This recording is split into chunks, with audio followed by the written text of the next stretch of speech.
جہاں سے آپ نے شروع کیا تھا، آپ نے پہلا جملہ ہی آپ نے اس جملے کا انتخاب کیا اس موضوع کو کھولنے کے لیے کہ یار مودی نام کے آدمی کا شکریہ ادا کرو بھائی جان، تاکہ یہ سب نہ کرتا، بیوقوفیاں نہ کرتا تو یہ سب نہ ہوتا. تو یہ کمال بھی ہے کہ یعنی یہ آپ اپنی کیا ہوتا ہے کہ کبھی کبھی طاقت کے غرور میں، چونکہ نشے کا لفظ یہ ہوتا ہے نا جس میں اپنا ہوش کھو بیٹھتے ہیں، تو طاقت کے نشے میں آپ اتنی بڑی بڑی مس کیلکولیشن کرتے ہیں کہ یعنی واقعی اس کے اقدامات سے لگ رہا تھا نا کہ میرے پاس رافیل، یہ قوم ڈیوائیڈڈ ہے، یہ تو میں کچرا کر دوں گا ان کا، اور ایگزیکٹلی وہ اس کے ساتھ ہو گیا. سو یہ ایک بہت گراس بڑے لیول پہ مس کیلکولیشن ہوئی، یعنی کہ جہاں پاکستان نے کامیابیوں کی ایک بڑی تاریخ رقم کی ہے، وہاں اگر حالیہ تاریخ کی مس کیلکولیشنز کی فہرست بنائی جائے تو اس میں نریندر مودی کا خاص مقام ہوگا. نہیں بالکل، دیکھیں وہ کامران نے ایک بات پوائنٹ کی کہ اس وقت ماحول کیا تھا. اس سے پہلے ہمارے پہ انڈیا کا ایک بڑا دباؤ بن گیا ہوا تھا سائیکولوجیکلی. جی سب سے بڑی اکانومی ہے ریجن کی، یہ ایک ایمرجنگ سپر پاور ہے. امریکہ نے اس کو تھانے دار علاقے کا بنا دیا تھا کہ یہ نیٹ سیکیورٹی پرووائڈر ہوگا اس خطے کا. یہ چائنا کو کاؤنٹر فوائل بنایا جا رہا ہے اور ہم کسی گنتی میں نہیں آتے تھے. ہمارے پہ ایک لیبل لگے ہوئے تھے جی پارٹ آف پرابلم ہے ہم ہر چیز میں گلوبل. آج الحمدللہ ہم پارٹ آف گلوبل سلوشنز ہو گئے ہیں.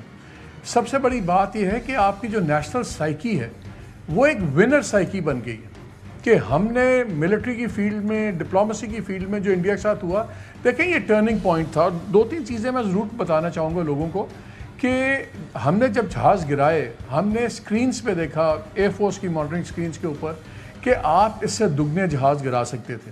صرف اس لیے نہیں گرائے اس وقت پاکستان ایئر فورس نے کہ یہ ایسکیلیشن زیادہ ہو جائے گی تو جنگ بہت زیادہ بڑھ جائے گی، تو تھوڑا سا ان کو سبق سکھا دو. سیکنڈلی میں نے اپنی آنکھوں سے دیکھا کہ جب یہ ان کے رافیل گرے ہیں تو اس کے بعد ان کے پلینز آپ اپنے بارڈر سے 400 کلومیٹر اندر فلائی کرتے تھے. وہ آگے بھی نہیں آ رہے تھے کہ دوسروں کے ہمیں PL-15 یا کوئی میزائل ٹھوکیں گے اور ہمارے جہاز نہ گر جائیں. جو اس کے ساتھ اس کے علاوہ ہوا ان کے صرف اپنے وہ ڈیفینسو پوزیشنز پہ چلے گئے. وہ تو ملٹری ٹیکٹکس کی آپ کی وکٹری ہے نا. وہ تو ابھی اگر دوبارہ خدا نہ خواستہ حرکت کریں گے ان کے لیے اور بھی سرپرائزز ہیں. But having said that on a larger picture, آپ دیکھیے کہ اس کے بعد ہماری فتح کے بعد جی کتنا یہ دنیا بدل گئی. سعودی عربیہ ہمارے سے بیٹھ گیا ڈیفینس ایگریمنٹ کرنے. آپ مڈل ایسٹ کے جو نیا پیراڈائم بن رہا ہے ریجنل سیکیورٹی کا، آپ جو کوڈ بنا ہے آپ اس کے اندر ہیں. اکانومی آج بھی ہماری کمزور ہے، انشاءاللہ یہ بھی ٹھیک ہو جائے گی. لیکن آپ دیکھیے کہ اب پاکستان بیکاز آف بنیاد المحسوس آج ہم اپنے ویٹ سے کتنا اوپر اب ہم پنچ کر رہے ہیں. اگر مڈل ایسٹ کی پالیسی ہے اس میں امریکہ آپ کے تھرو ڈیل کر رہا ہے ایران کے ساتھ اور ریجنل کے اندر.